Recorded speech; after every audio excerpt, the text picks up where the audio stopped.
Okay, we'll go ahead and call the July 6th meeting of the Historic Preservation Commission to order. Can we have the roll, please? Commissioner Sibley. Here. Commissioner Fenster. Here. Chairman Lane. Here.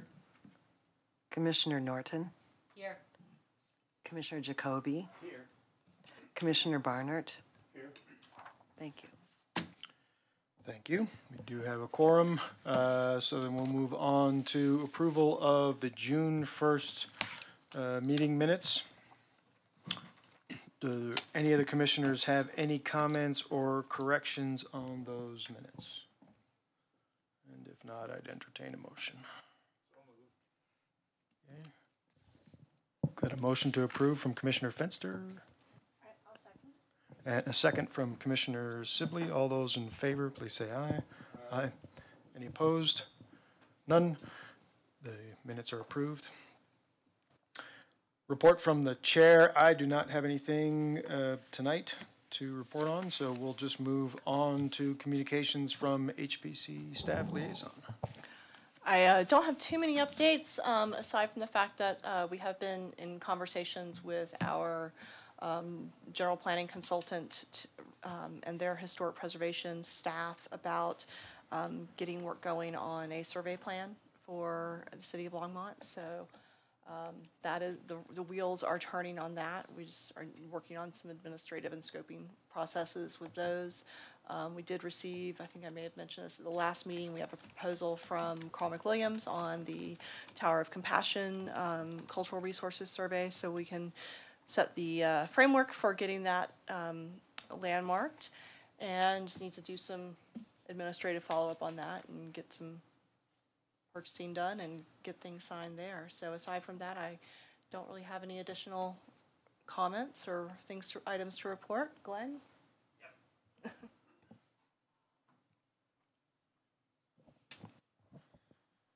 I expected the chair to ask me about the HPC demolition. Was going to.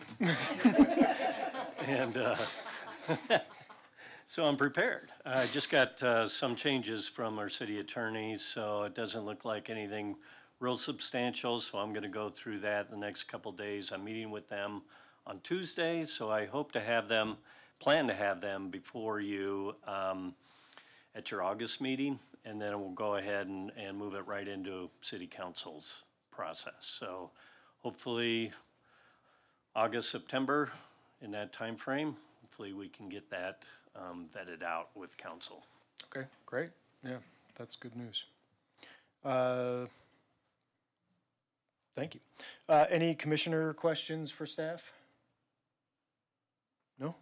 Okay. Thank you. Next we have public invited to be heard. Anybody in the audience who is not here for an agenda item? Everybody here's for something on the agenda, so we'll go ahead and close the public invited to be heard and move on to our first action item, which is a public hearing for a certificate of appropriateness for window replacement at 545 Collier. Staff, do you have a report for us? I do. Thank you so much, Chair and members of the commission. So we have a window request. Bear with me for a moment. Let me get my sentences back in order. We have a request for window replacement at 545 Collier Street. This property is at the southwest corner of Collier and 6th Avenue, and so we have a request to replace all of the windows in the home. This particular property is known as the Bemis Rowan House, and it was designated in 1985. So the applicant has indicated that they're seeking to replace the windows because the existing windows are inoperable. They've got some safety concerns regarding loose glass, very big concerns regarding efficiency. This particular winter was, I think we know, pretty rough, and at one point she indicated it was down to 42 degrees inside the house. The other reason citing was the rationale for replacement was that there's limited availability of contractors who do this restoration work. So the proposed replacement windows are from the Marvin Windows Ultimate Wood line. They are solid wood, they are made of pine, so a soft wood, double paned, and would match the existing 1/1 style. The applicant does propose to incorporate the original windows into a future greenhouse on the property. So as part of the application and review process, I did request that photographs be provided of all of the windows in the house. So the next few slides do show the existing windows. You'll see they are 1/1 sash windows of varying sizes throughout the home.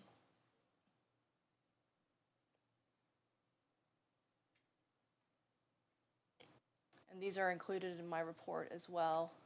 So just going through the criteria for review, there are 4 criteria that we have to consider when evaluating a certificate of appropriateness. The first one is whether or not the work meets all applicable design guidelines approved by council, given that this is not a locally designated district, but rather a locally designated property. We don't have those standards or those guidelines, so this criteria does not apply. The second would be whether the proposed work preserves, enhances, or restores and does not damage or destroy the exterior architectural features of the property. So as a general rule, replacement of original wood windows with modern replacements is discouraged for historic properties, given the importance of windows to the integrity of architectural features. The photos of the existing windows provided by the applicant don't seem to depict windows that are beyond repair, and they seem to be salvageable. We do recognize the difficulties that historic property owners have been having finding qualified contractors for this type of work. And we do understand also that this work is oftentimes beyond the ability of a lot of homeowners to do themselves. A big issue that was cited was lead times, and so the applicant did provide documentation from their contractors stating that they were in fact available in the fall of this year to begin the work, and that lead times from their storm window manufacturer were along the lines of 22 weeks. This doesn't seem out of the realm of reasonable for this type of work and these types of contractors, given that it is a pretty specialty field. So we're not of the opinion that the condition is severe enough to warrant wholesale replacement, and we also aren't convinced that the lead times are so long as to present a really severe hardship for the property owner.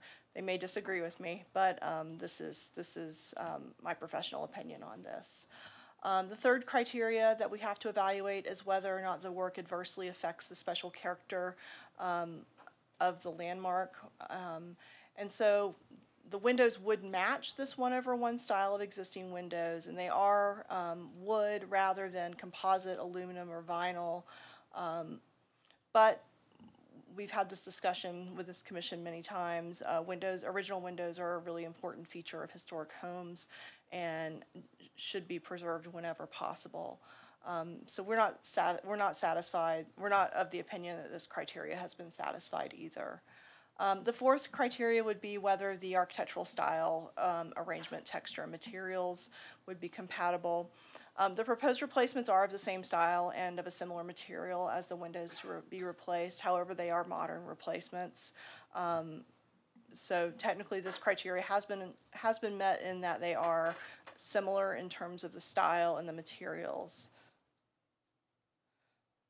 So in terms of staff's recommendation, staff the commission has four options. You can either approve the application as proposed, you can approve the application with conditions, including approving in part, denying in part. You can defer action on the application based on the need for additional information, or you can deny this application. So staff does recommend denial of this application based on the fact that review criteria 2 and 3 have not been met. Specifically also, the windows are not sufficiently deteriorated to warrant replacement. We do recommend repair and installation of storm windows as an alternative to complete replacement. As noted, the applicant's contractor does indicate that they have availability starting this fall. You know, staff does recognize that fall is, you know, seasonal availability can be very vague, and fall does include any time from September 21st to December 21st. So that is a concern I do understand. But we just don't feel that the lead times are sufficiently long as to be unreasonable.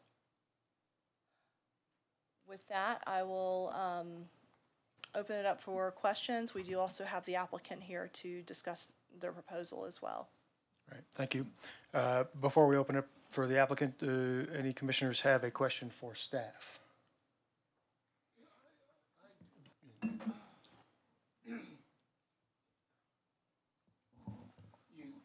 characterized the replacement as, quote, modern replacements. What does that mean? That means modern manufacturing techniques, double paned windows, spring mechanism versus sash weights and ropes.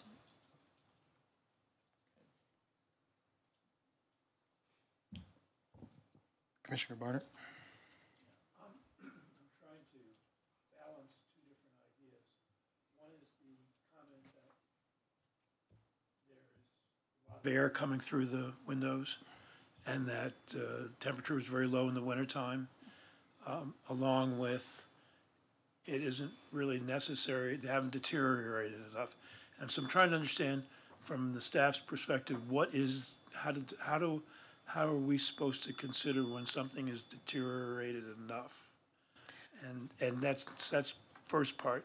And the second part is there, the last application we had was very different because the replacement was going to be there weren't wood replacements. But this is a wood replacement. So is it the feeling of the staff that there are no circumstances that a full replacement would be vindicated, or just how far along the deterioration line does something have to progress before Sure. that's the case? So in the previous case, I did recommend approval based on the fact that the windows to be proposed for replacement were on the upper story, and I know we had some disagreement. My thoughts, and based on the documentation I was provided in that case, is that those upper story windows weren't necessarily original. They didn't appear to have a sash rope and weight mechanism. They seemed to have a spring mechanism, so I was not of the opinion they were original. In this case, the applicant is seeking to replace all the windows in the house rather than just the upper story. So the visual impact will be at street level. So that is a consideration. So I do have, let me find the page. So in terms of, and this is a handout that Commissioner Lane, Chairperson Lane, provided from the National Trust for Historic Preservation, and it is basically about when do you repair and when do you replace. So if you go through this,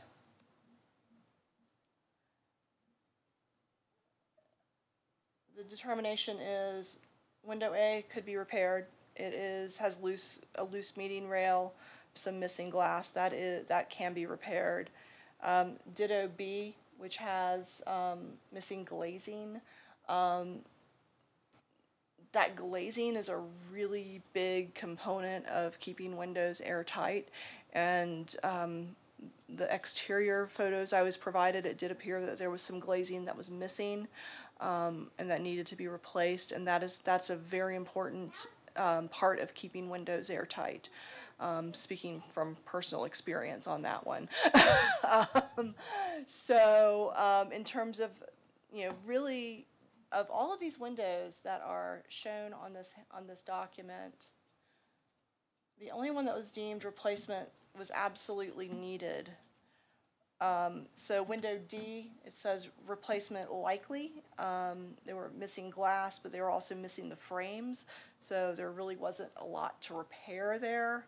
But really, with the exception of in F and G down here, let's use right mouse, that would be extremely helpful.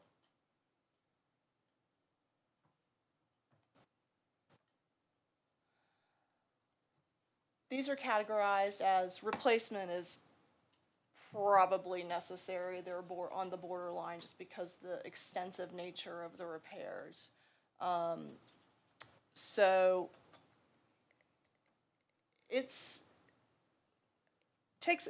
there are, it's pretty amazing what can be restored. In terms of weather tightness, there's really good evidence that well-fitting storm windows can substantially increase the efficiency.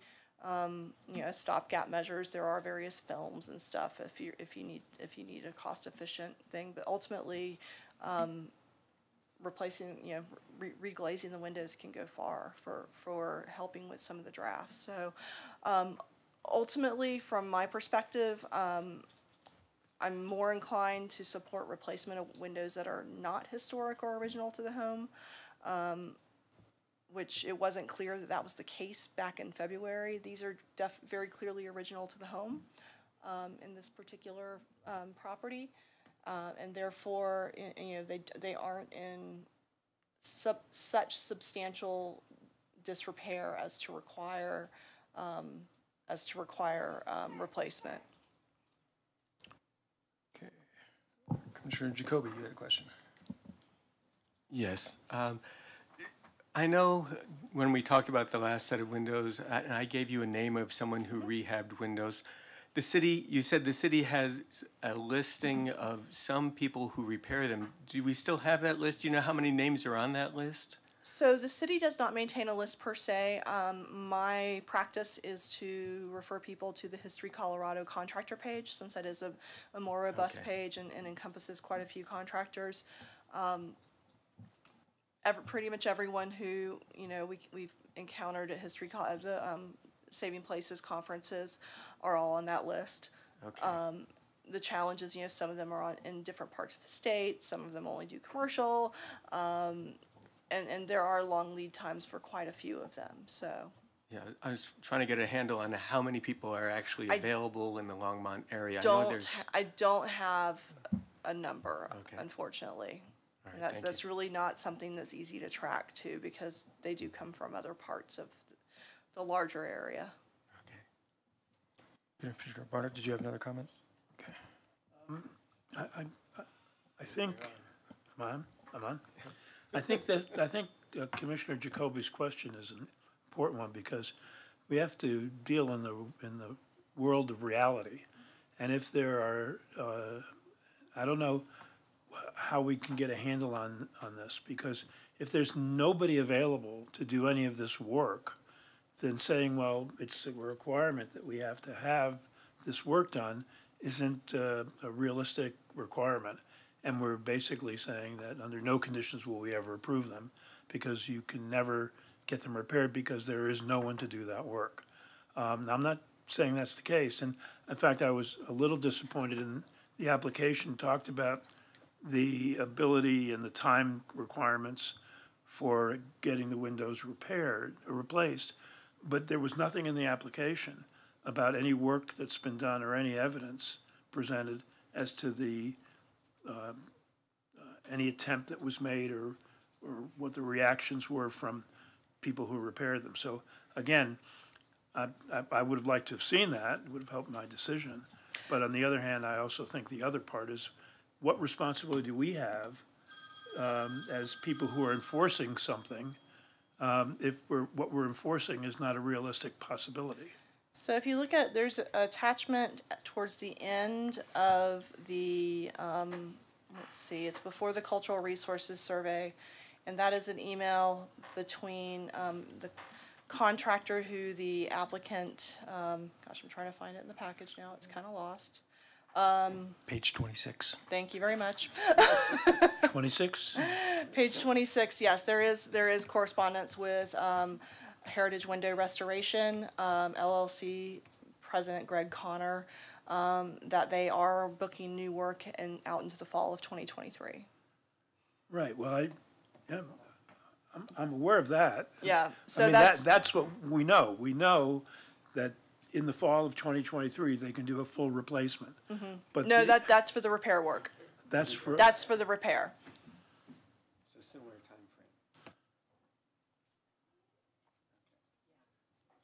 timeframe. That is for the repair work with, I'm sorry, I missed that. Where, I thought I'd read this. Where does it talk about repair work? The company is Heritage Window Restoration. Yeah, They would be the supplier Well, of the I mean, storm windows. I understand, but the presentation that's been made is that the windows will be replaced by this company. that is not the and that will company be who would done be in the- replacing them. Okay, so it's, That is not the company that would be replacing them. It would be a different company who deals in Marvin windows who would be replacing them. okay, because if you look at page 26, it says it's from the applicant, it's working with you, Jennifer, an application to replace my historic windows. Can you relay the lead time to me? And that's what was responded to. So I don't see anything here, other than the fact that the word restoration is in the name. So- That the fall time is for repair. So Signature Windows and Doors is the contractor who would be replacing the windows. And that was the quote, previous with the product information. The email exchange, that particular, with Heritage Window Restoration, they don't do replacement, they do restoration and storm windows. We don't have any quote on that. So the reference is custom storm windows. If you're doing window replacement, there would be no need for storm windows. So this was about the restoration and preservation with storm windows. So it's your understanding is that this company would do the replacement?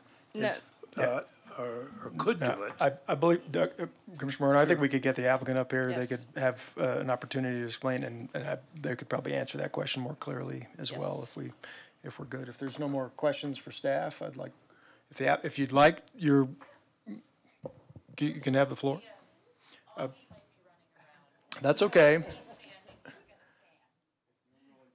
And there's the microphone. Oh, cool. Is it gonna work? Yes. Cool. I'm Lizzie Wolf. I'm the applicant. Hi. So to clarify a few things, my understanding from the contractor who I contacted to put storm windows on my windows, not for repair. This was simply to get another pane of glass there so that I can keep my house warm. As an alternative to replacing the windows, he told me that his project start date is in fall and production of those windows is 22 weeks, bringing us most of the way through winter or into spring. So my kids and I would be living in that house through winter. If they were to be repaired, and I have some other things to also answer your concern. I did take some other measures on my own in order to air seal these windows for the last 2 winters, and I'll go into that as well. I'm sorry it wasn't in the application. I don't think I quite knew what I was getting myself into when I filled out the application, so I've offered all that information now. I'm really poor at speaking in front of people, so I'm gonna read, if that's cool with you guys.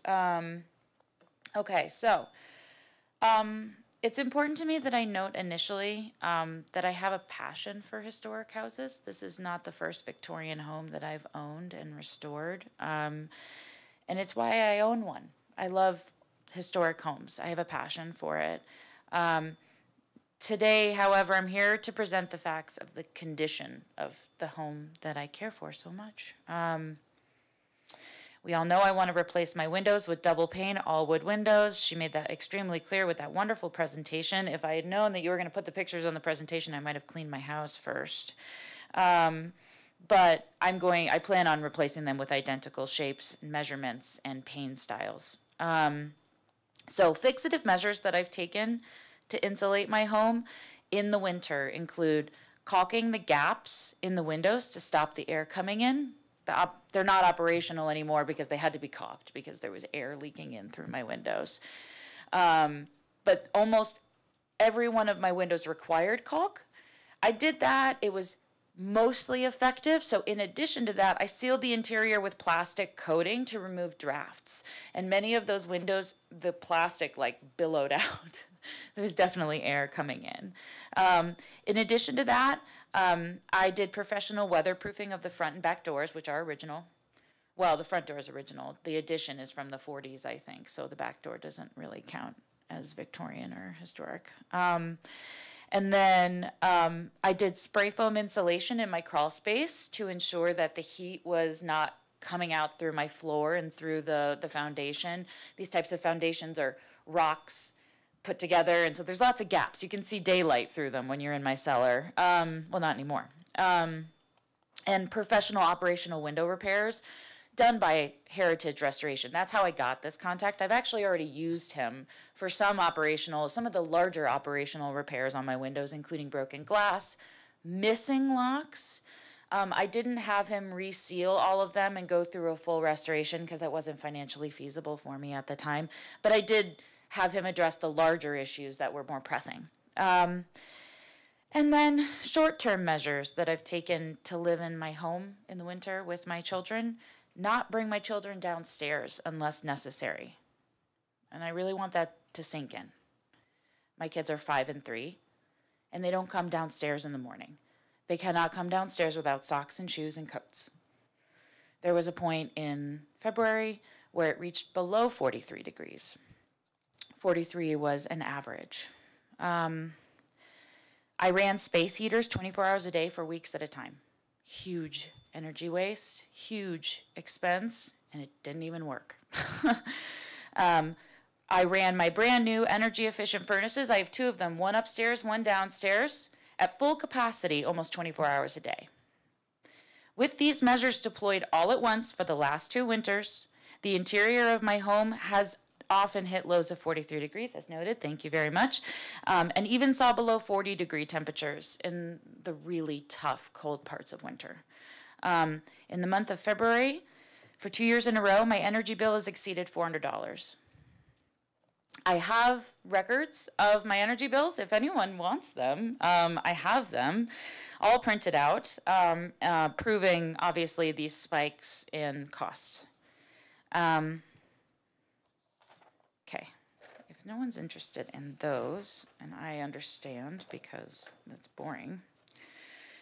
There are some additional, I forgot nope, there it is. Haha, I found it. So because of the energy bill situation, I wanted to go a little bit into the realistic side of a $400 energy bill. For me, personally, I'm a single mom of 2 small kids. We are a single income household. And so it is not my desire to lay out my finances to be recorded in City Hall, but I will. I make $4,980 a month. My mortgage is $2,416. Daycare for my children is $1,350.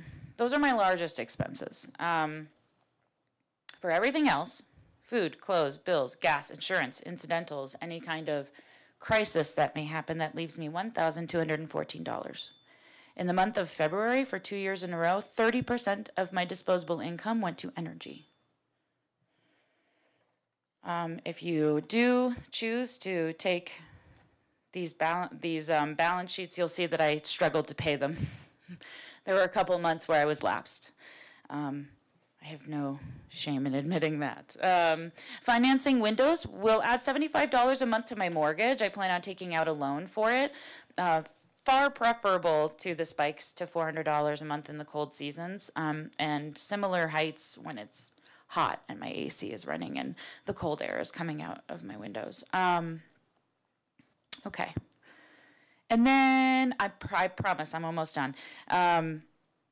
I'd like to note some of the modern updates that have been done to the home to give us some perspective on the home in general.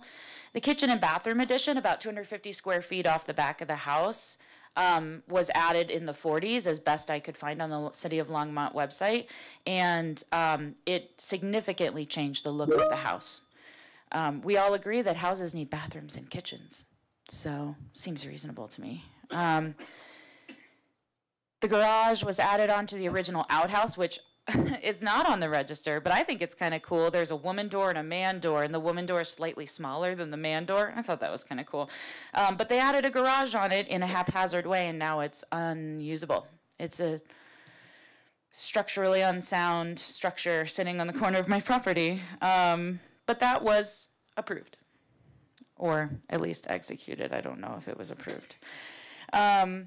When I moved in, and then so after I purchased the house, I replaced the electrical. There was existing live knob and tube wiring everywhere in the house, and I don't know if you know anything about this, but that's incredibly dangerous. So we replaced it all. That was $19,000. I put a new roof on the house. That was $22,000. Another modern luxury that is we all deem necessary, but did do away with original material of the house. And I put in energy efficient HVAC. 2 air conditioners, 2 furnaces, 1 on each level so as not to compromise the structure of the home. $32,000.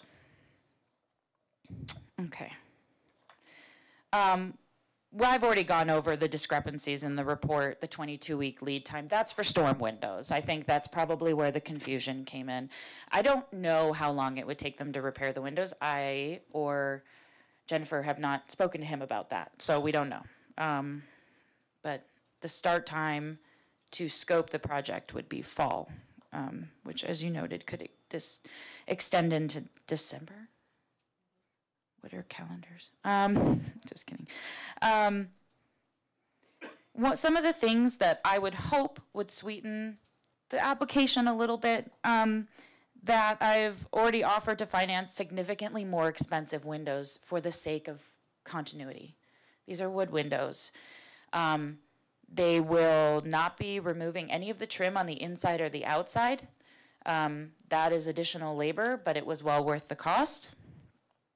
And I've also offered to use the existing sashes to erect a greenhouse on the property. I've always wanted a greenhouse anyway, and I think it would be a cool way to adaptively reuse, as is stated in the ordinance that gives you guys your authority, the materials on the property.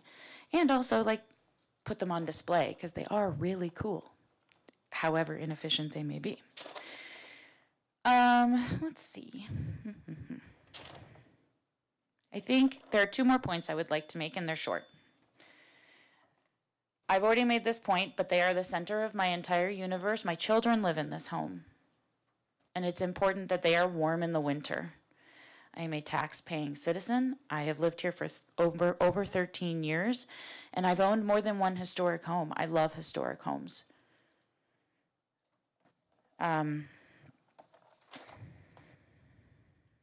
When I bought this home, it was a poorly maintained office building.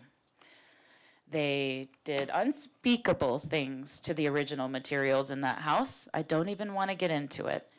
But I bought it because I saw its potential, and I transformed it from an office, and it had been that way since the 70s, and made it into a beautiful family home, adding to the beauty and the historic culture of my neighborhood. I hope that this speaks about the respect that I have for the age of my home. And I really appreciate you guys earnestly listening to my side of the story. The story for me centers around my family and the livability of the home that I've purchased for us to live in and that I lovingly take care of. Yeah, and I guess I have some supporting facts, but I'm open to questions. I know I talked for a long time. I'm really sorry. I was following a script. No worries, thank you. Commissioners, questions for the applicant? Commissioner Fenster. I'm concerned with visual effect. Would you do that again, please? There's. Whoops. Thank you. Better? Yep. I'm concerned with visual effect. If you were to do the replacement you're proposing, would there be a significant visual difference? No, other than the fact that antique glass does have a very beautiful effect to it, and that cannot be replicated. The wood, the size and width of the framing, it's all custom to my specifications. And so other than the glass, it would look the same. I'd say that unless you're on this commission or you walk by my house every day, you might not notice.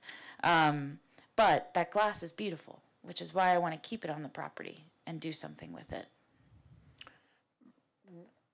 Piggybacking on that question, do you know if Marvin's plan would be to remove the frame of the existing window or just to remove the sash and put this, so it would be frame and sash would be removed? No. And so. I'm okay. nodding because that's what I do when people talk to me, sorry.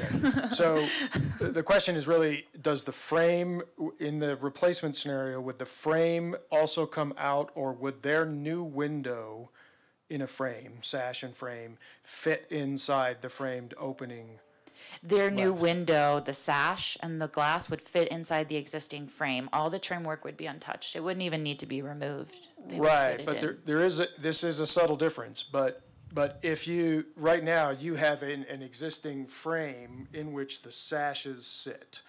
And so when a replacement window is used, the sashes are often removed, the existing frame is laid in place, and so the new windows are actually smaller than the original by the dimension of the frame around the new windows that are being put in. So there's another level of detail that's added that is a little bit different, that is more typical. Yeah. So I don't know if you know I don't exactly the know. detail, He 'cause did that's- talk to me about that when we were walking through the it's a house, technical. but I could not I could not accurately recall that information. Okay, that's fine. Sorry. No worries. Let's see. First I have Commissioner Jacoby, and then I'll get you after that. Yes, thank you. So I was adding up the windows and the bills here. It's 18 windows, is that right? Yes. Okay. And you said that there's a safety concern, and that is that they can't open, or what is the safety concern? Well, the safety concern is. Oh, is that me? Yeah, you're probably just getting a little too close. Sorry. The safety concern is when the glass breaks.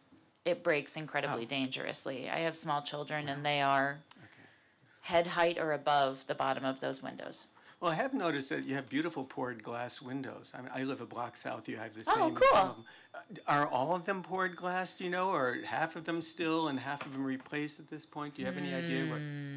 I know that in the original house, the original bottom floor, and in the addition that was built 10 years later above, there is the same quality of glass. In the addition in the back, I don't think so. 'Cause you can see that beautiful Yeah. ripple. It's Yeah. it's gorgeous, which is why I want to keep it on the property for sure. So the safety is the issue with the glass being fragile. Breaking illogically, right? So like when you smash a modern window, Herb has to turn his mic off. Oh, I'm sorry, I didn't see that. There you go. Thank you. See if good. that works. Okay. Might be me. When you break modern glass, it's shatter safe. Right. And It's when different. It's and safety when around. you break antique glass like that, I've heard them lovingly referred to as limb removers. So, not to be inflammatory, but they break incredibly dangerously Okay. So it's the antique glass. and you're worried easily about. because they are antique glass.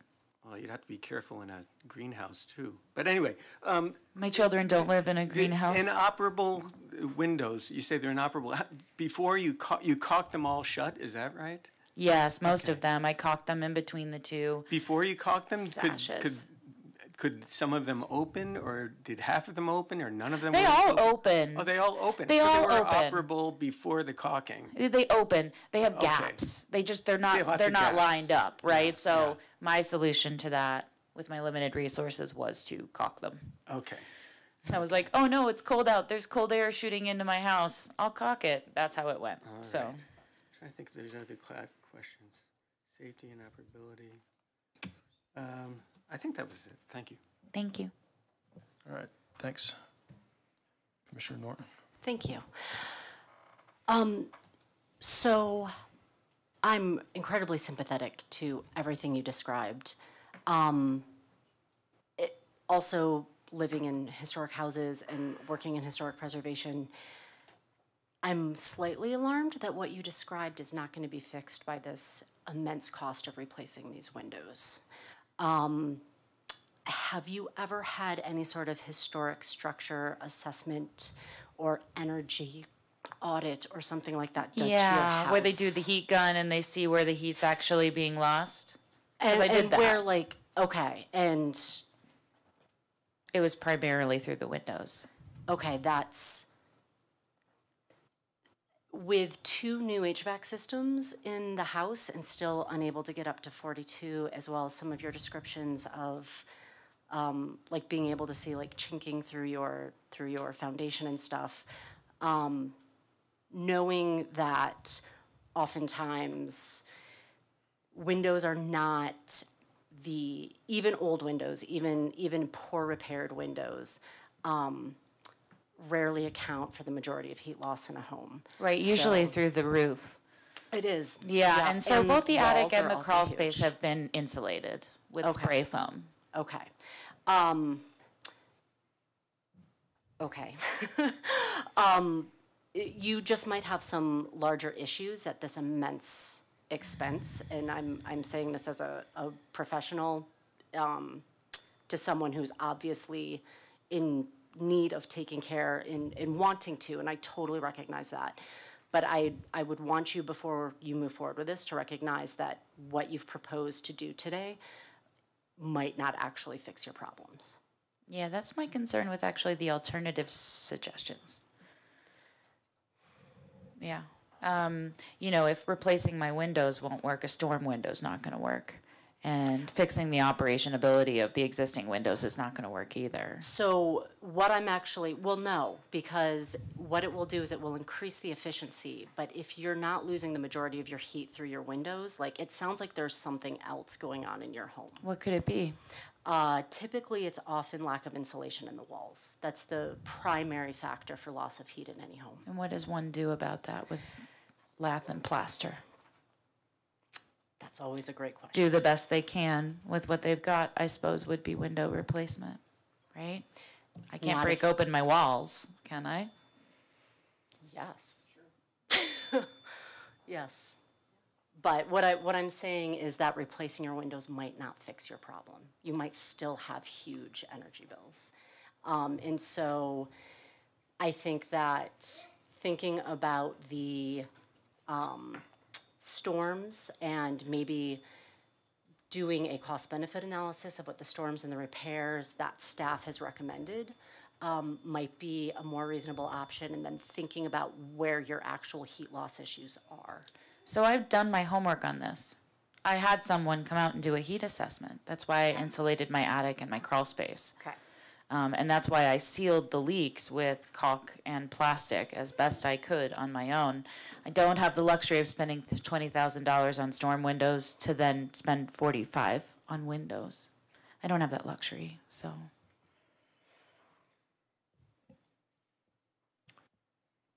Commissioner Kobe? Okay. You know, I do have a house about the same age as yours, 1886. And when we talked about this last time, I had some skepticism about the data showing that repaired historic windows with storm windows would be effective. So I did some research before tonight's meeting. And if you go to the National Park Service website where they talk about historic preservation, they point out a 2002 study confirmed that installing a storm window over historic window can achieve similar thermal performance to that of a new low-E window. And that study was done at Lawrence Berkeley National Labs. If you use a very trusted source such as thisoldhouse.com, you know, it was reading there how to repair sash windows. And I can tell you I've done some of the repairs myself on my windows. Some are very easy and you can do yourself. You don't have to wait. Like the glazing is very simple, and I've done that. I built some of my own interior storm windows, and I've had some commercially replaced. It depends on what level of ability you have. And yes, if you're a single mom with 2 kids, I understand who's going to have time for that. But a lot of this could be hired out to a simple handyman. But but this old house said, single pane, double hung windows for the 19th century don't have the best of reputations. They can be notoriously drafty, full of rattles, loosen the joints, or can simply refuse to budge. But as a number of studies have shown, these windows are, if these windows are properly weather stripped and paired with good storm windows, they can match the performance of new double pane windows for much less than new ones cost.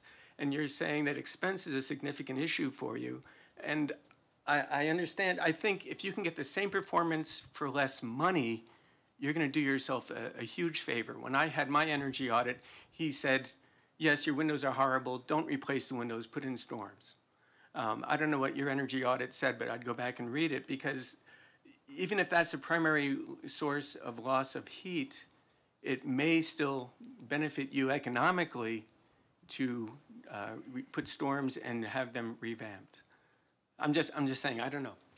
Yeah, absolutely. I think I read the article that you're referring to when I was desperate in the dead of winter trying to fix my windows. So I know exactly what you're talking about. The first source that you cited, I would love to read more about that. The second is a for-profit television show, so I can't really take that to heart. However, I do have information from EnergyStar.gov saying that single pane windows replaced with double pane can see a 22% savings, whereas a single pane with a storm window over it is a 10% savings, and that's a government website. And I'd be happy to offer that information. I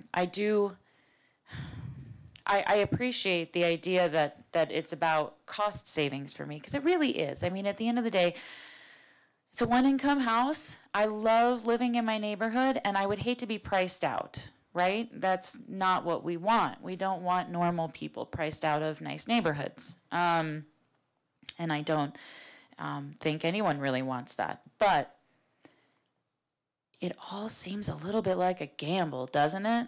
I mean, there's a lot of mights being thrown around. There's a lot of maybes. There's a lot of, I weighed all my options.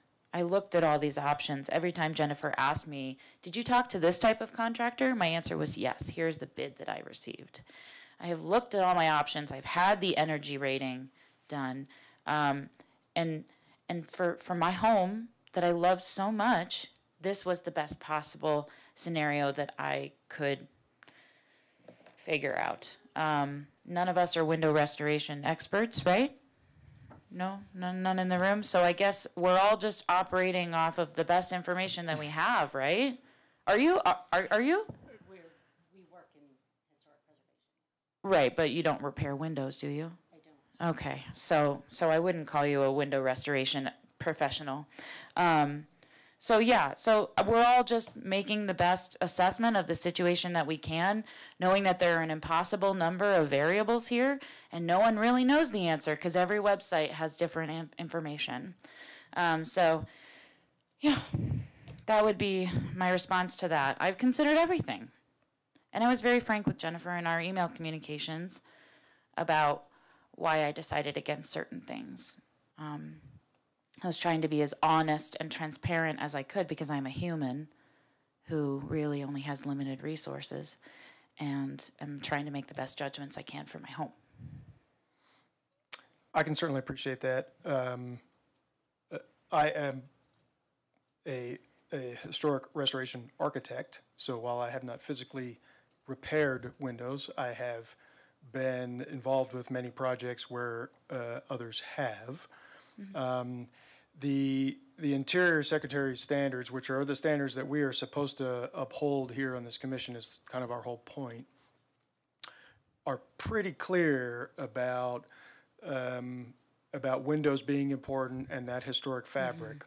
Yeah. And we've got a home from 1878, was it, something like that? 1880. Oh, mine? Yeah. 1886. 1886, all right. Maybe it's Rick was. So, a house that's been around for a pretty long time. We've got a professional restoration contractor that you've connected with that could potentially do this work. Storm windows have a very long track record of being successful in historic preservation. Whether you get And I tend to agree with Commissioner Norton that you may have a bigger problem than your windows, based on what I'm hearing. But the storm window would be something that would be appropriate to the historic home. It's a landmarked house, which, for better or for worse, means it's got a higher standard that it has to meet than another home that doesn't have a landmark. With the storm windows, you would potentially save money over the replacement, and that would actually qualify for a tax credit. So you could come back in here with the receipts from that storm window replacement, and we could approve it, and you could send it to the state and get a credit for something like some percentage, 30% of the cost of the actual work that you could claim on your taxes. So it would be even yet more economically advantageous to do the storm. So I am still feeling like this is not something that ought to be discarded. I think you Yeah, have an no, opportunity. absolutely. I think if they could put in the storm windows before winter came, I would be all for it. Well, at the same time, the home has been there since the 1800s, and It's been in office since the 70s, not lived the in. building has been there for that long, and to say then in absence of a handful of months, sorry, I understand your position, but I don't feel like I could support an argument that says this material should be lost for the sake of 6 months. The material's not being lost. I would like to restate there are small children living in the home that don't have free reign of every part of the home without coats and socks and shoes. And I think disregard of that fact is harsh.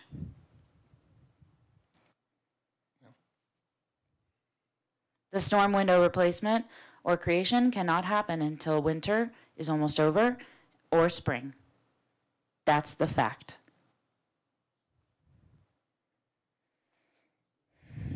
Yeah, sure. Commissioner Jacoby. You've lived in the house, what, 2 years, 3 years, something like that? 2.5 years, yeah. Do you know how the office managed to survive if it was kept at 40 degrees in the wintertime? They had baseboard heating, which I took out because So- it was unsafe for my kids. So different heating system, you think your heating system can keep it up, but the old system did? Well, I don't know. I don't know. I'm just I wondering. toured the house in January before we made an offer. Right. It was toasty in there. It was. There were space heaters in every room, and then the baseboard heaters were going. But I do remember it being warm in there, which was part of my somehow they made it- confusion about this whole thing. They made it livable somehow for Yeah. 100 years before you were there. So I'm Well, just yeah, I wondering what guess they did livable is differently. the. Oh, sorry. Well, they managed a viable commercial establishment before you were there for years. Right. And before that, it was a house. It was the Bemis Rowan House, and I can tell you about those folks who built it too.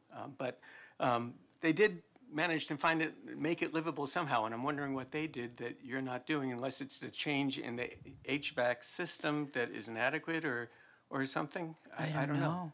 I don't know. I don't know either. I'm not entirely sure. I haven't changed any of the structure of the home. I do know that it's drafty between the first floor and the second floor. There are lots of different rooms, and so when possible, I always keep those doors closed, right? Because that is the most efficient way to heat the home. But I haven't changed anything structurally about it. And I don't imagine adding more heat to the space would make it colder. My only answer is, I don't know, maybe they lived in the cold.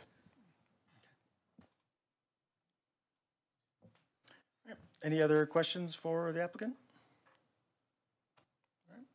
Thank you. I appreciate your time. Yes, thank you for your time.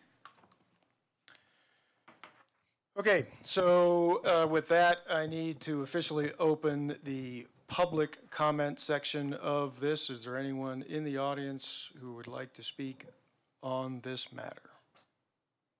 Sure. Please, yeah, come up, approach the, if you would just state your name and address, please. Hi, I'm Kyle Schultz. I live at 601 Collier Street, so the greenhouse just across from Lizzie. We have an equally old home. We have double pane windows. Those windows were somehow approved, I think in 2017 before we bought the property. So in any case, we just had to put a new heater in, and the Boulder County requires a, I think, energy efficient heating system now. And so alternative versions of heating aren't really up to code. So I just wonder if any of that is being considered in this discussion, because we are required to have these HE systems that are very, very pricey. So that's my only comment. And again, you know, we all bought these houses knowing they're historical houses. I grew up in Pennsylvania in a house that was built in 1850. And I know what it's like to be cold all winter, and it's not a very pleasant thing, right? Cold and damp in Pennsylvania. We have the rain, which we don't have here. And I just think we're a lot of young families here coming to this community.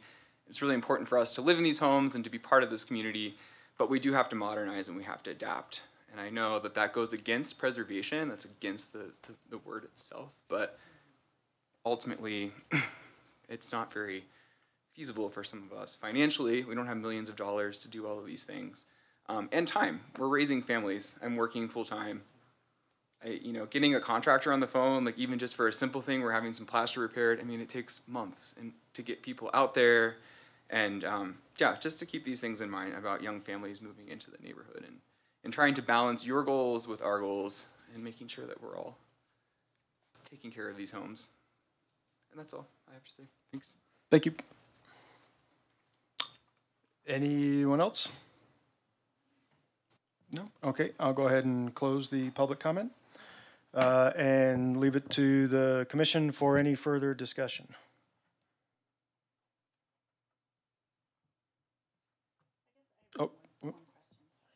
Yeah, I'm going to call on Commissioner Barnett first. So, for the sake of discussion, I would, to see where we all are, I would move that we approve the application. Second.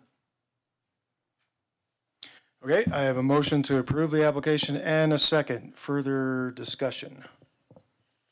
As the maker of the motion, can I speak? Sure. I just really believe we have to deal in a world of reality. And I understand I'm a very big supporter of the Secretary's standards.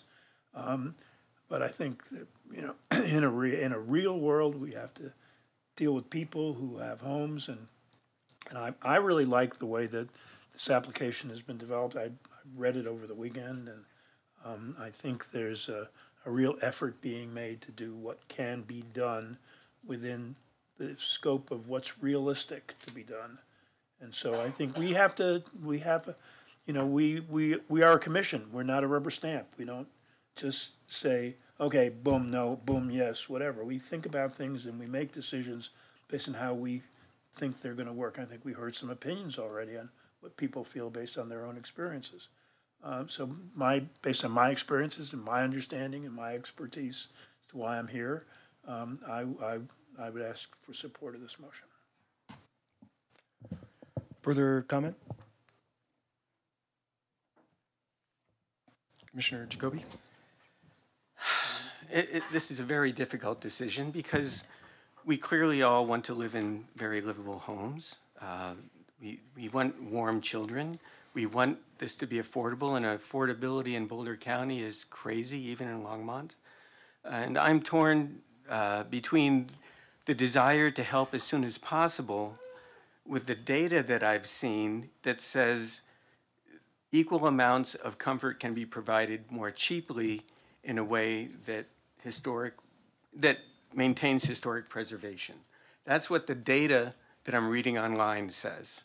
And I'm not trying to be cold when I say that. I don't want you to be literally cold. I think it's very important. I think, you know, you point out that safety is a consideration because of old glass. Well, when you move into, do you ever move into a new historic home and plan to replace all the glass because of safety issues? No. You understand that's part of the house and that it has benefits with the beautiful poured nature of the glass, and it has some drawbacks. It is more brittle and it requires more maintenance.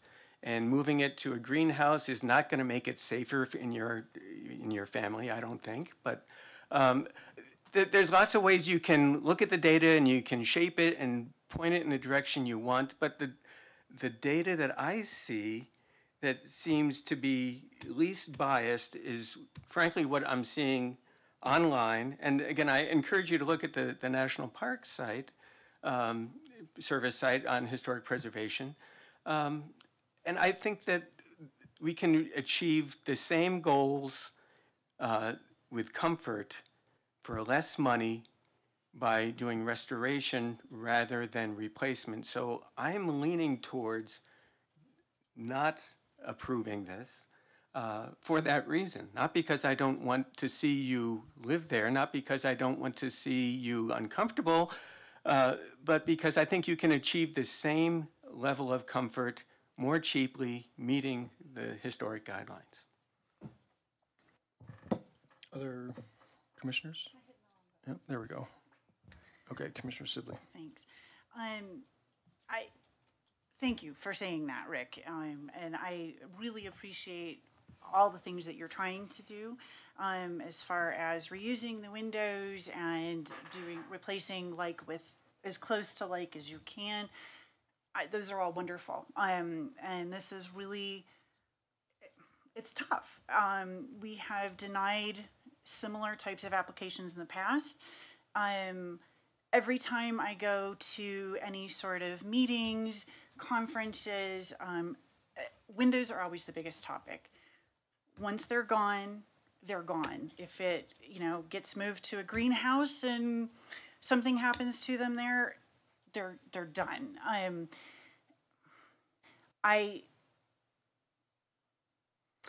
don't want you guys to be cold either. I really don't. I think that's awful to hear those kinds of things. I think if one person has said that yes, they can't start until fall, yeah, maybe that's not the person to go to. And I'm sorry, I have not called a bunch of people to see who's busy, who isn't busy, what kinds of resources out there. I think before I approve any sort of full-out replacement, I would really encourage you to just make more calls, and maybe you have, but I guess I'd like to see more denials, you know what I mean? Once those windows are removed out of that house, they're removed, and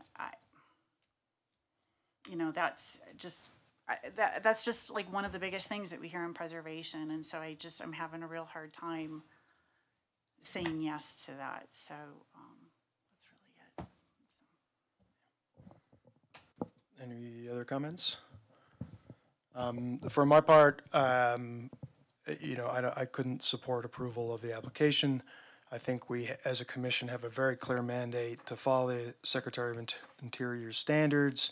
The standards are really super clear.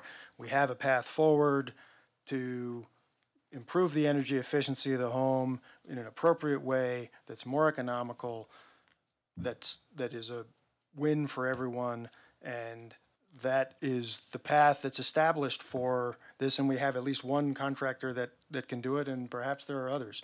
And if the issue is simply a matter of time, then, in the big picture of what happens 10 years from now with a landmark house, again, as it's already been stated, that once the windows are gone, they're gone. I think we have a clear mandate. So those are my comments. With that, unless there are no further comment, I will call for a vote. So we have a motion on the floor to approve the application, and we have a second. All those in favor of approving the application, please say aye. Aye. So we have Commissioner Barnert and Commissioner Fenster. All those opposed? Nay. Nay. So the application or the motion does fail. So I will need another motion.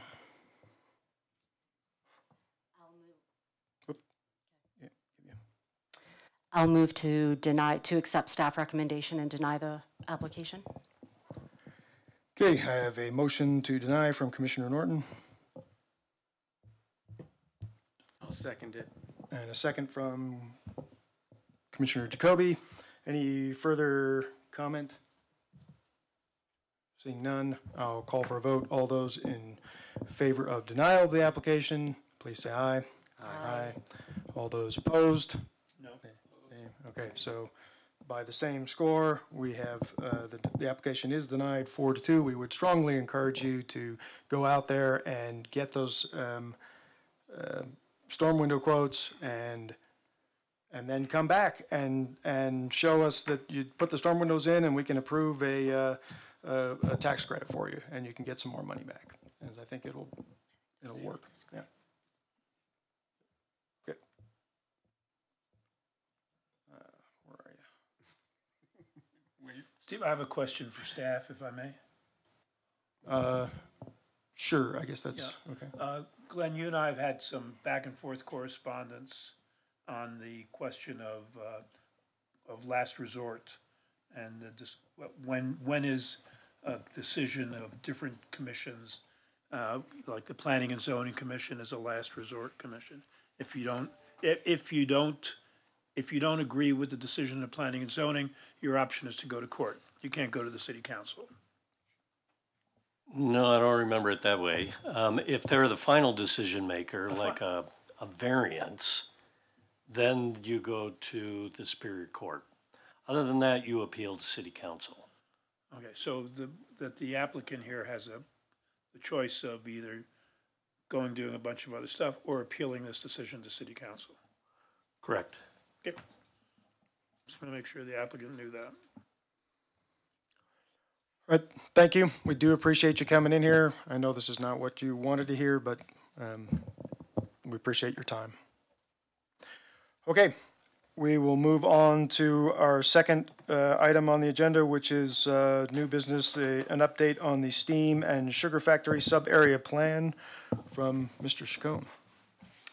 Just as real quick introduction, I think we showed you or came before you with a presentation maybe 2 years ago.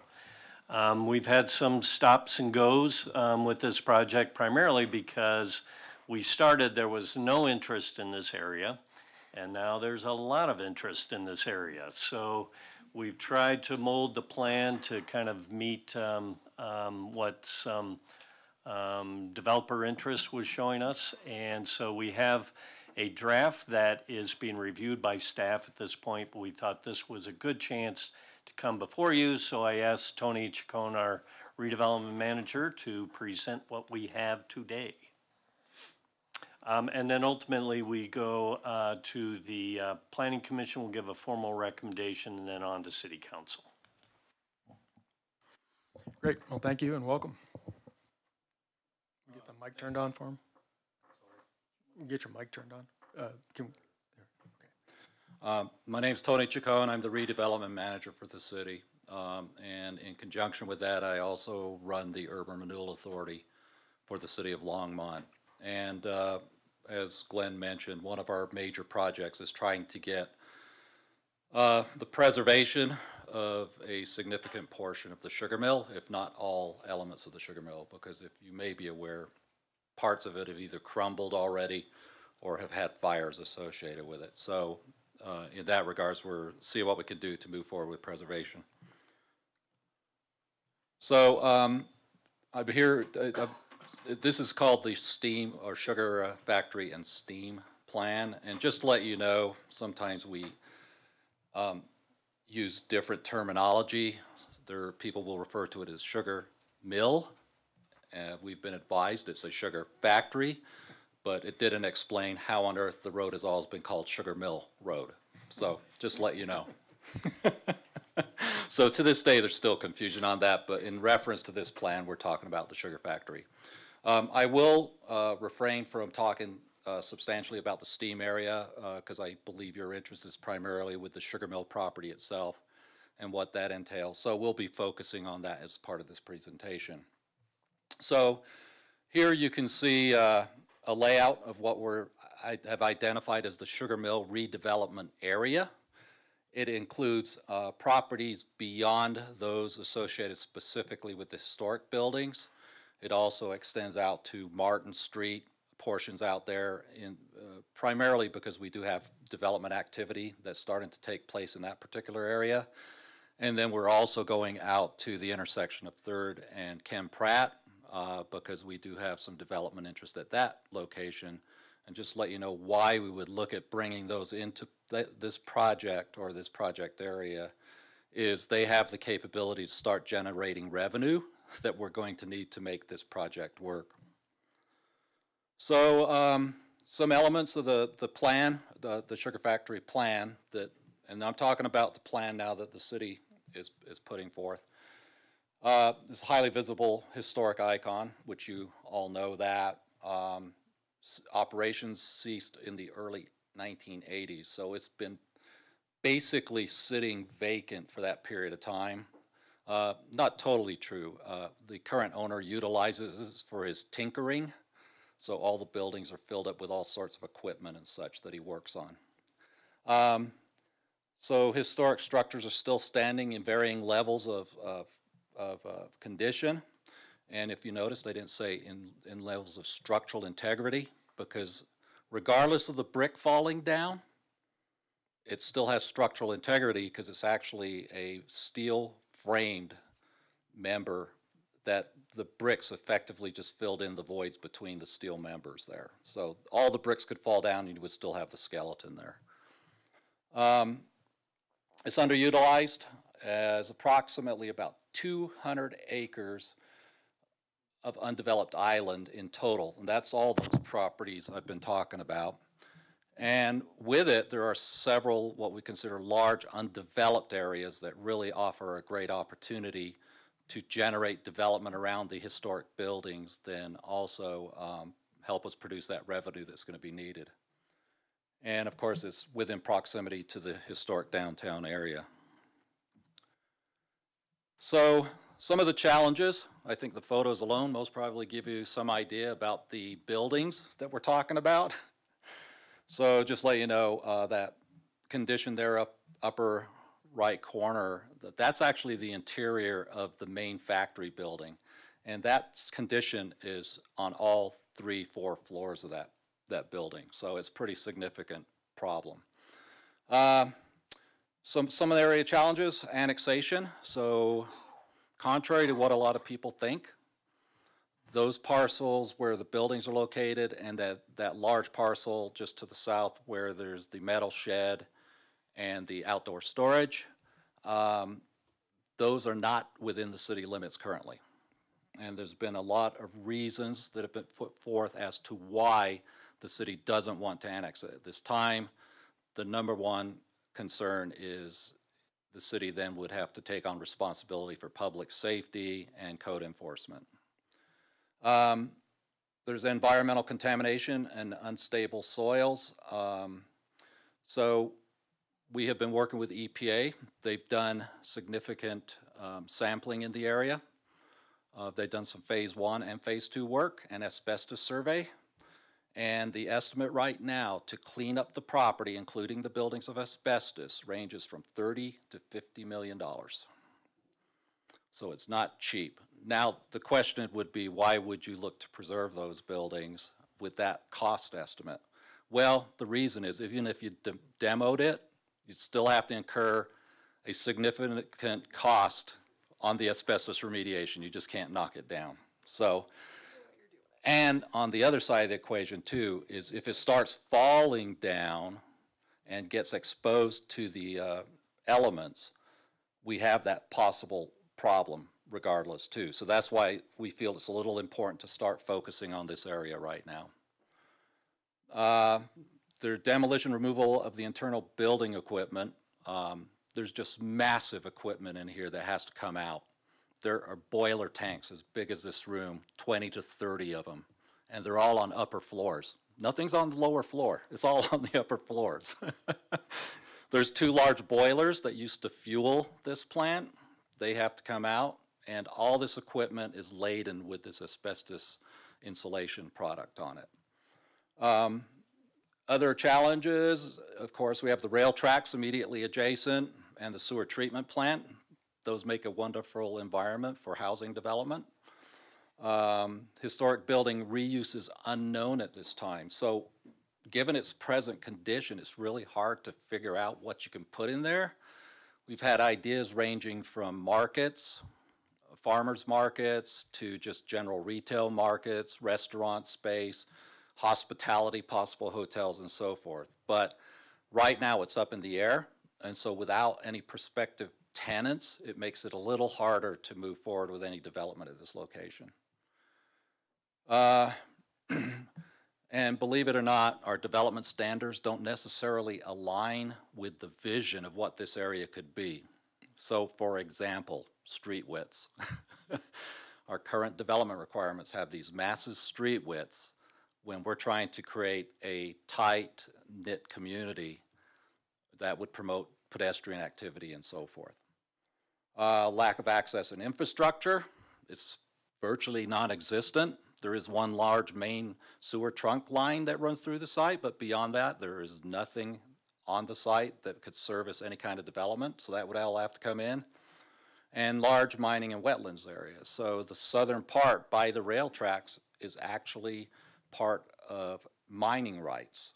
And they have those rights for the next something like 10 to 15 years to actually excavate. So the question is, how do you go about alleviating those conditions? So opportunities, though. So I just talked about all the bad stuff. So let's talk about the good stuff the plan looks at.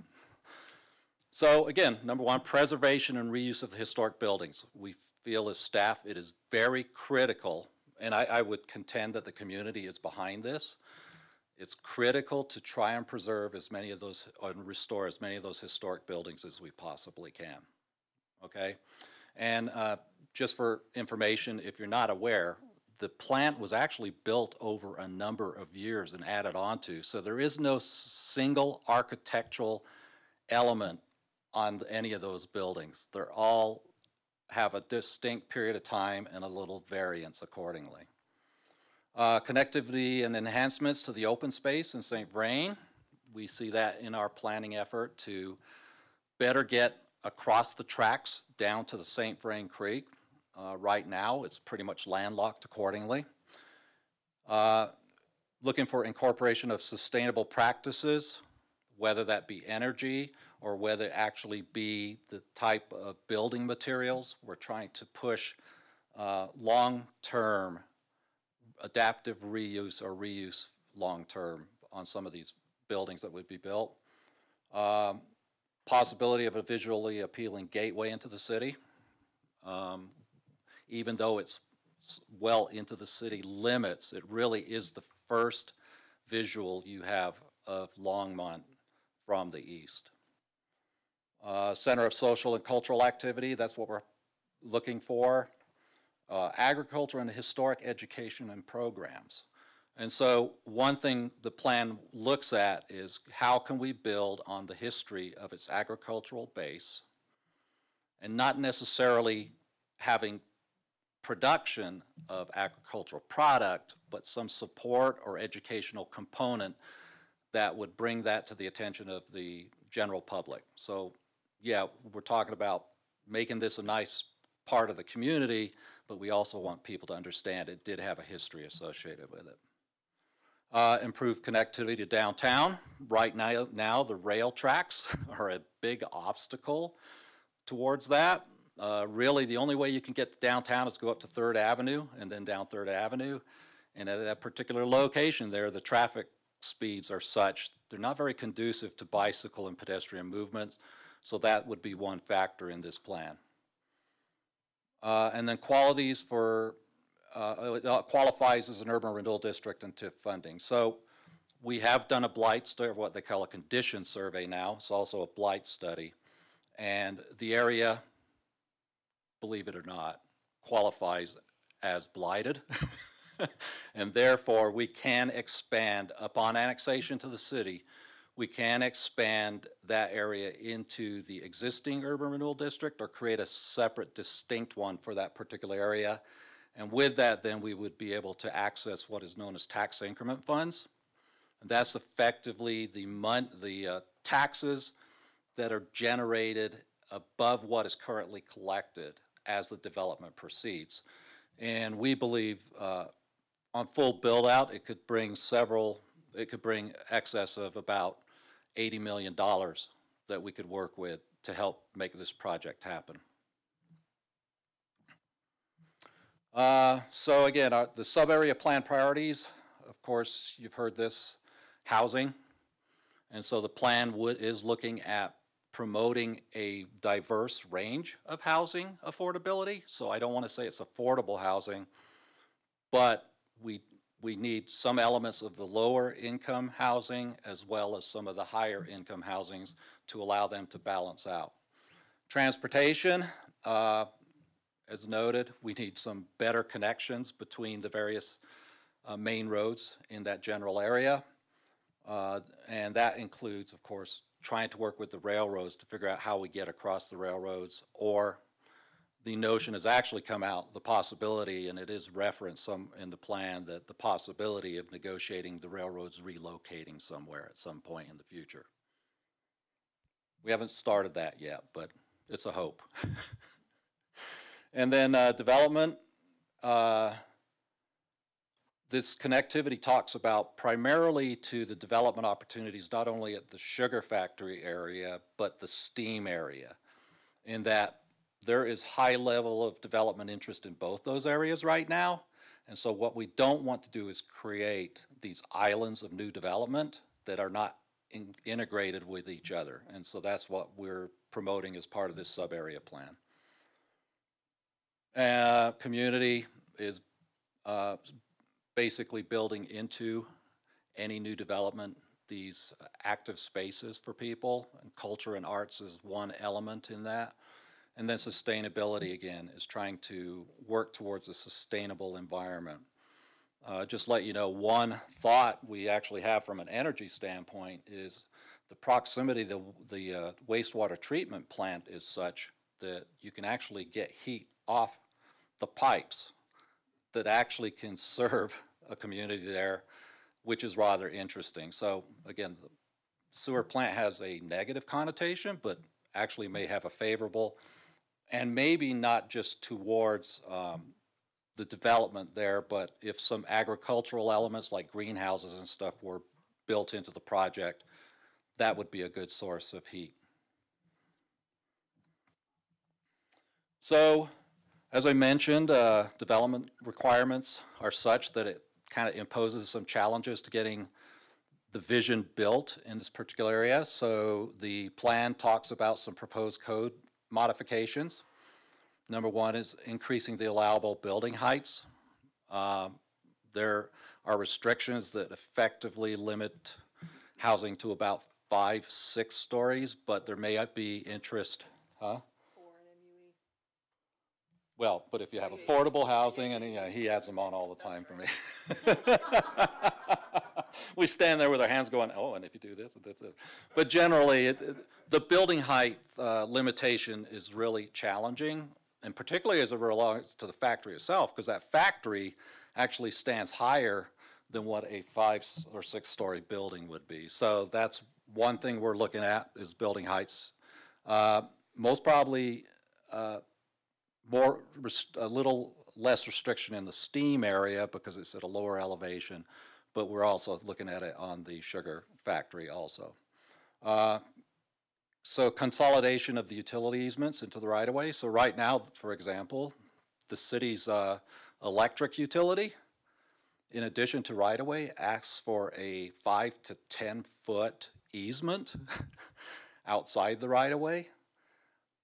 And so what happens is your buildings actually have to be set back farther than what you would like to create this pedestrian environment. So that's one thing we're looking at. Narrower alternative street designs,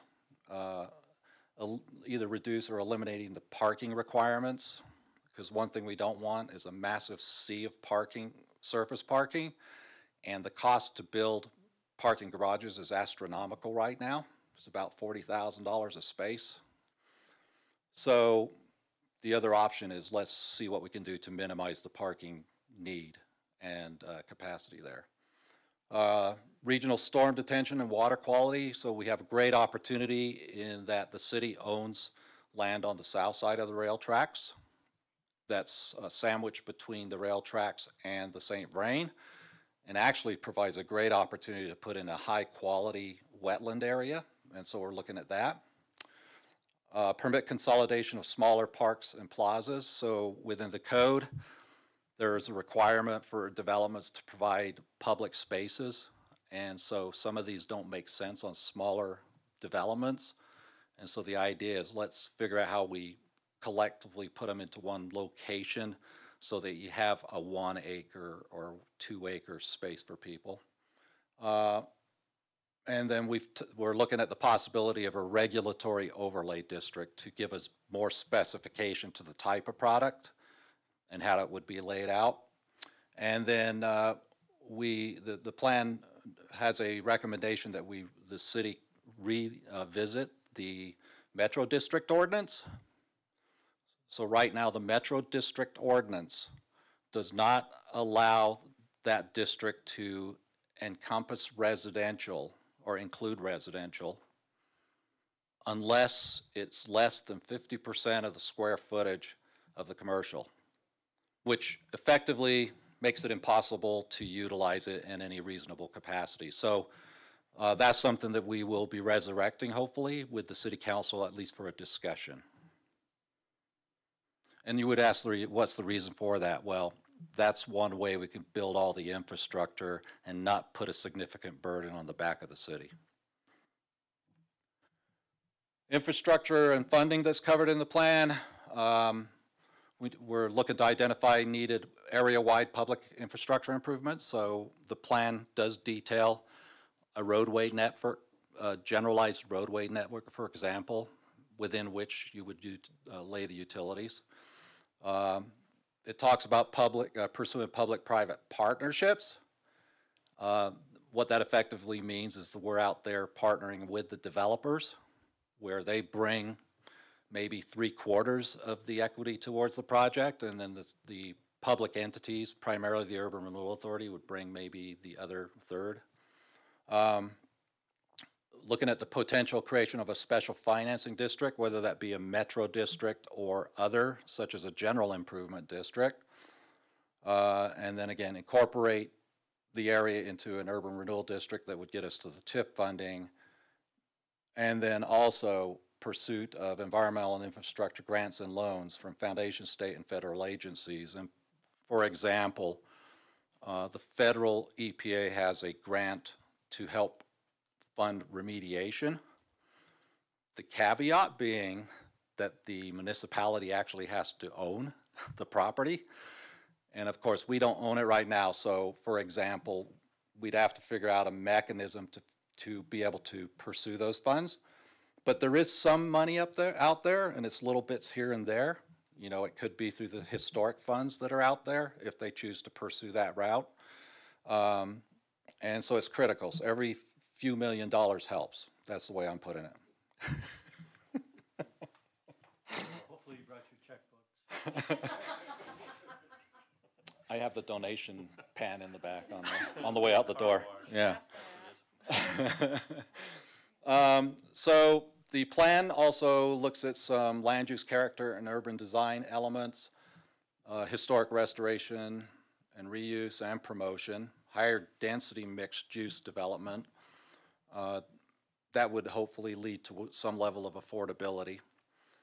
Diverse housing, a diverse range of housing, providing varying levels of attainability, and I put their life cycle adaptability. So as one ages and they don't need as much space, or if they need additional space for a new young one, they have the means of somehow adapting that to accommodate it. And so, for example, some housing that's being built now, they effectively build a large closet space into the house that can be converted to an elevator to allow older persons to be able to get to the bedrooms, for example. Yeah, yeah. And so employment opportunities, so this area would most likely get an MUE designation, which is mixed use employment. And with the term employment, the primary emphasis is try and create and bring jobs into the area there. a variety of public spaces, urban agricultural elements, which we talked about, human scale and walkability, green infrastructure and sustainable energy, and innovative storm water management. Those are all features that are outlined in the plan. And then on the mobility side, a emphasis on pedestrians and bicycle facilities. And I do emphasize that is most probably one of the biggest elements on the transportation that we're really pushing as part of this plan. Doesn't mean we won't have vehicular traffic, but we're trying to design it. It would be designed in a manner to minimize those impacts, for example. Provide multimodal circulation and connectivity.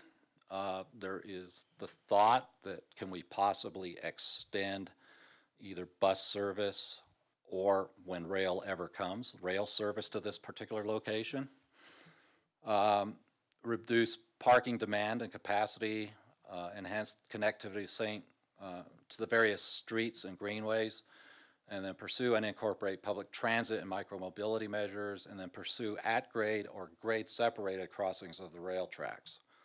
So again, that's where we're trying to figure out how to get up, over, around the rail tracks there. And this is the developer that's currently, one of the developers that's currently looking at this particular site. This is just kind of a general conceptual idea. Ignore the Italian architecture. You know, that's well, the story, the design for this group actually was out of Guatemala City. And so thus you can imagine their flavor for architecture. That's right.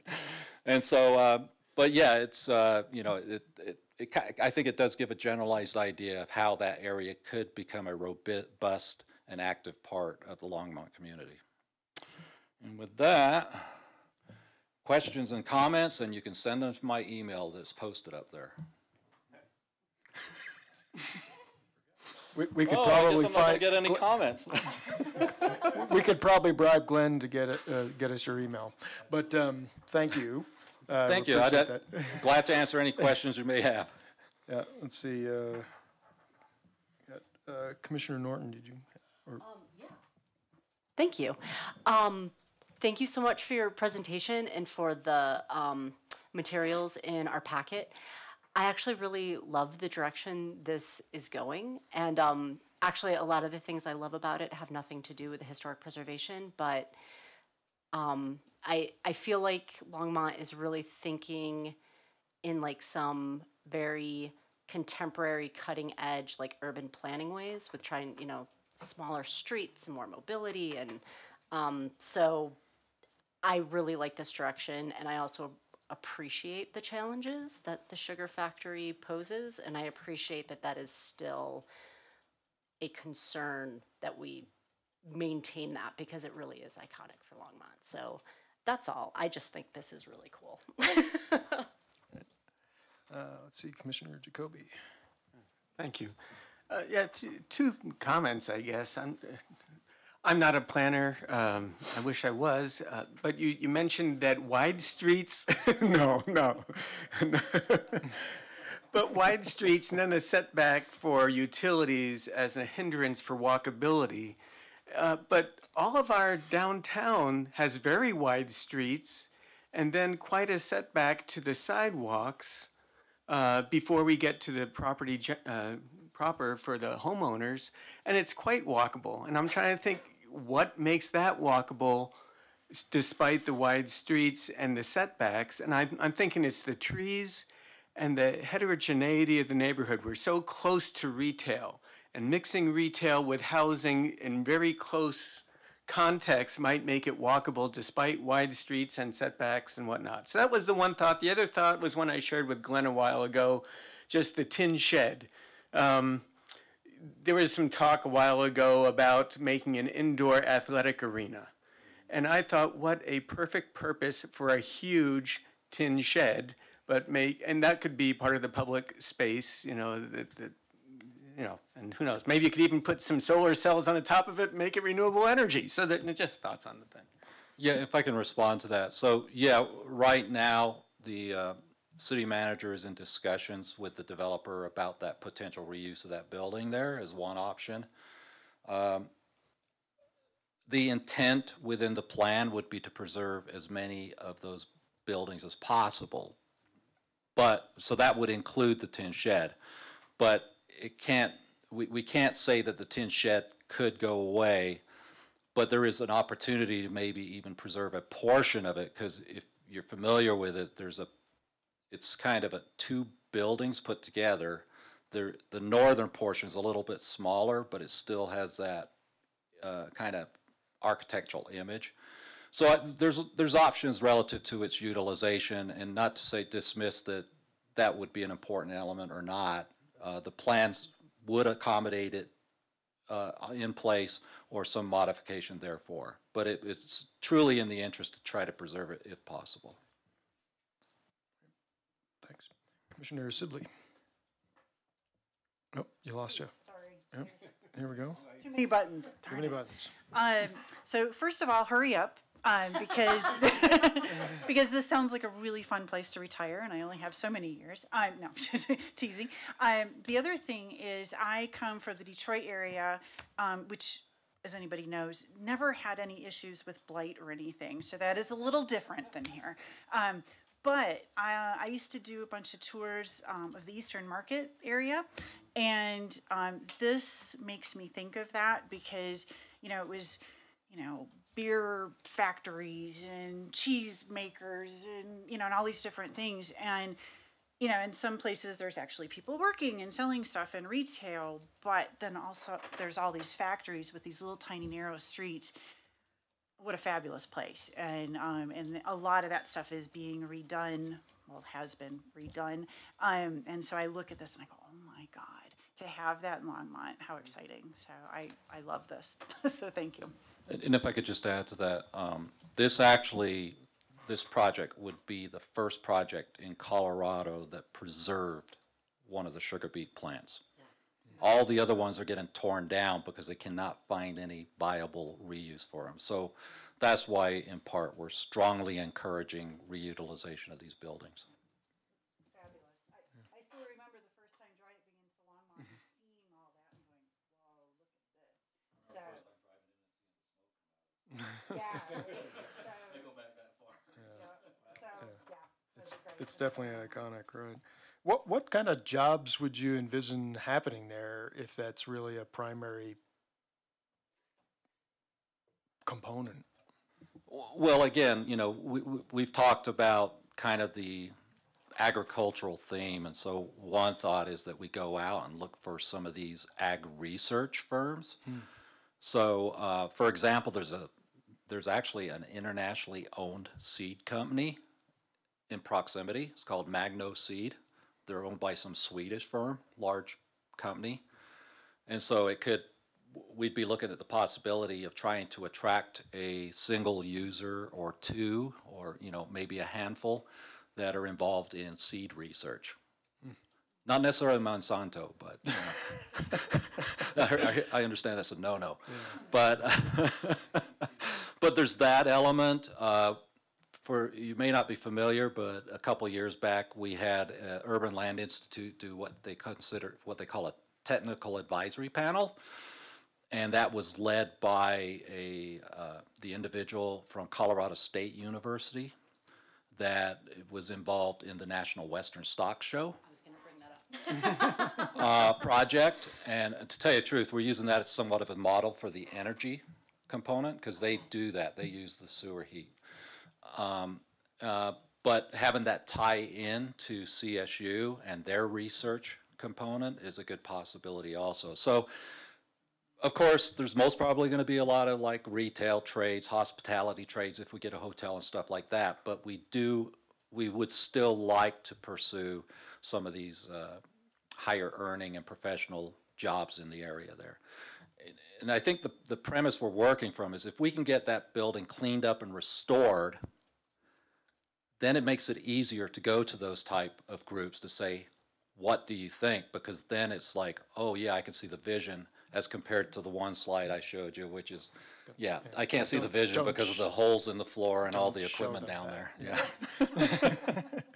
All right, Commissioner Fenster. Yeah, has any consideration been given to using the facility, the premises, for education and teaching? Would there be any schools, for example, in the greater area that would be interested in utilizing the facility? Well, we're in conversations with like the community colleges and CU, CSU. Nobody necessarily wants to build new facilities for education, but there could be elements where we create the space that could be utilized in some capacity and invite those persons to participate. One idea that has come to mind, for example, is there's a group out of Boulder that operates like urban gardens. And what they do is they provide education to the community, and particularly youth, on what farming is about, how to go about doing it, and what you can do with some of the product that you raise and stuff. So that'd be an education. And in that vein, then we would be looking to work with the St. Vrain School District.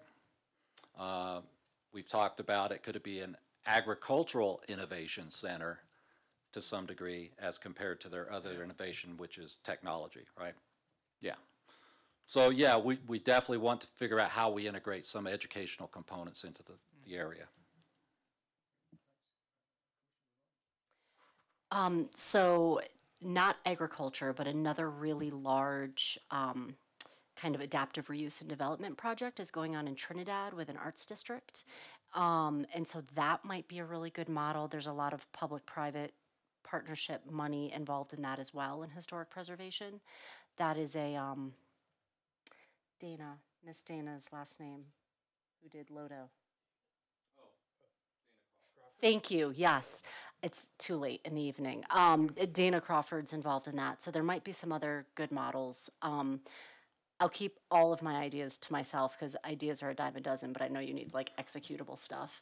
Let me just say, Yeah. if any of you have any ideas, definitely throw them our way, because right now we're trying to think of anything possible. So even if it's the most outlandish idea, gladly send it my way. I'm awesome at outlandish ideas.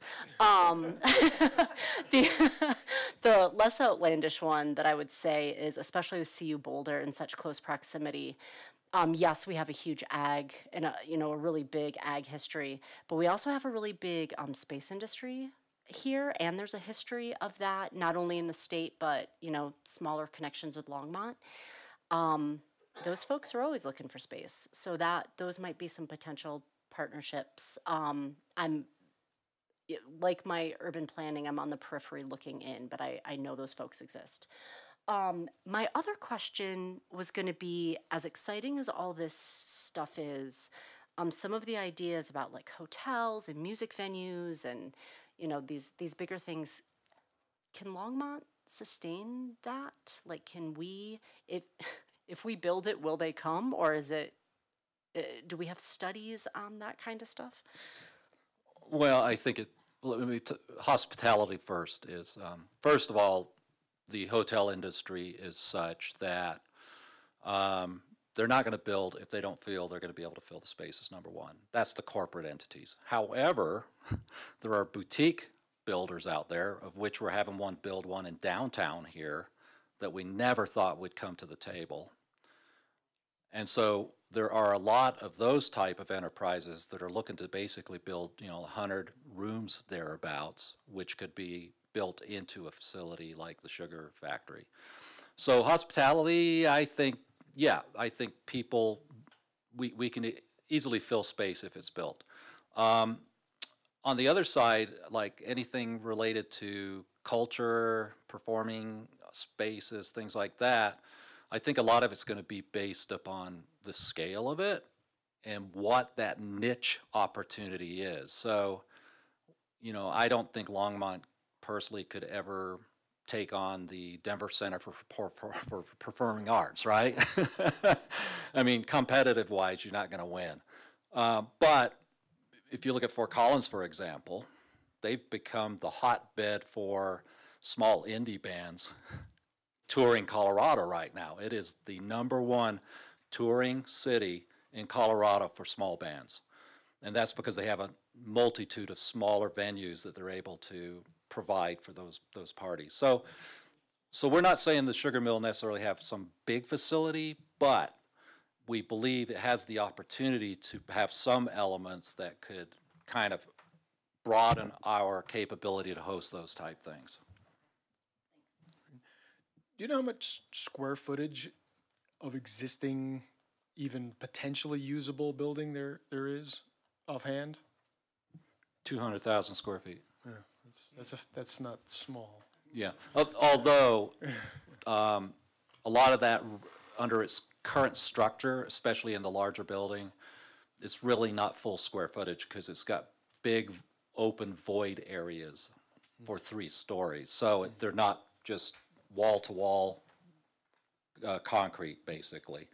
However, when they redo the building, chances are they're going to fill in some of those voids and get that space they need. Great, thank you. Any other questions, comments? We really appreciate you coming down here tonight. I know you had to sit here for a while, but this is really great to get this information out to us, and we certainly appreciate the commitment to preservation, as you might imagine. Well, yeah, and I appreciate you all having me here, especially since Glenn said I had to be here, so.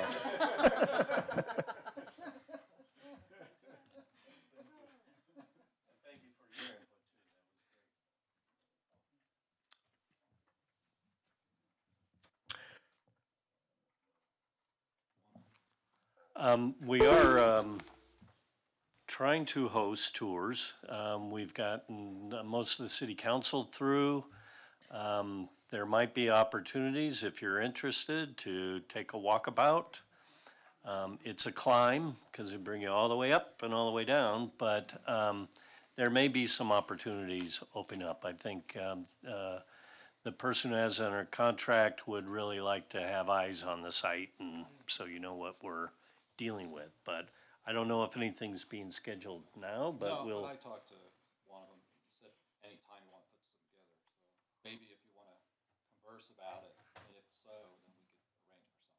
Yeah, I mean, just by a display of sort of head nodding, is everyone generally interested in that? I would expect, so I think Okay. that's an adequate amount that, yeah, absolutely. If we had that opportunity, I think we'd jump at it. Great. Thank you. Yeah. Yeah. Whoops. You mentioned that this was, the next step was, with a lot of next steps, but eventually getting to the Planning and Zoning Commission, and then to the City Council. So I guess my question is, what role does the Historic Preservation Commission have in all of this? Well, ultimately, when we annex it and they want to designate the site, that would be your role. But as far as a land use plan, that's really Planning Commission, City Council's role. So we love your input, but we don't need a recommendation, I guess.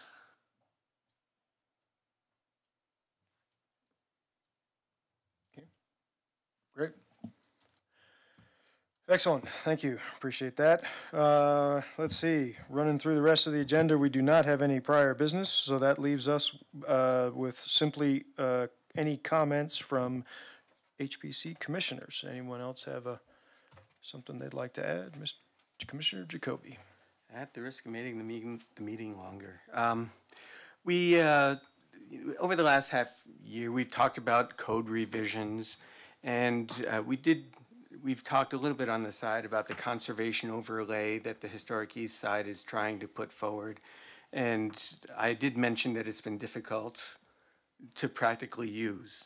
Well, the Historic East Side is pursuing a conservation overlay, and now the current roadblock, and I wasn't at the meeting, but I've gotten some input and some folks here where is they have to come up with a plan check fee of $2,250 on top of money that they've already acquired to send mailers to 700 residences to notify them of the plan to go forward with a conservation overlay. Now, the overlay plan has been on the books for 26 years and it's never been used, and this is what I was saying, this is making it unusable.